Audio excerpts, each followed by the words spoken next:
بسم الله الرحمن الرحيم. نحن اليوم في تاريخ 12 رمضان لعام 1444 هجري 2023 ميلادي. نقوم اليوم بتجهيز وجبات افطار صائم من اجل توزيعها لاخواننا في مخيمات الشمال السوري. طبعا هذه الوجبات مقدمه من اخواننا في قريه الرينه فلسطين 48.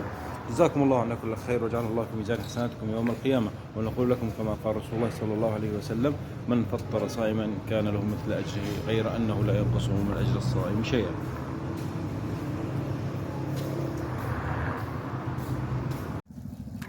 بسم الله الرحمن الرحيم. 12 رمضان الموافق ل 1444 هجري 2023 ميلادي. نحن اليوم نقوم بتوزيع الوجبات على اخواننا في هذه المخيم. طبعا هذه الوجبات مقدمه من اخواننا من اهالي قريه الرينه فلسطين 48. جزاكم الله عنا كل خير وجعلها الله في ميزان حسناتكم يوم القيامه. بسم الله الرحمن الرحيم. نحن في اليوم 12 من رمضان الموافق لعام 1444 هجري 2023 ميلادي. بعد أن قمنا بطبخ الوجبات نقوم الآن بتغليفها وتجهيزها من أجل توزيعها لأخواننا في المخيمات مخيمات الشمال السوري. طبعا هذه الوجبات مهداة من أهالي قرية الرينة فلسطين 48. جزاكم الله عنا خير وجعل الله في ميزان حسناتكم.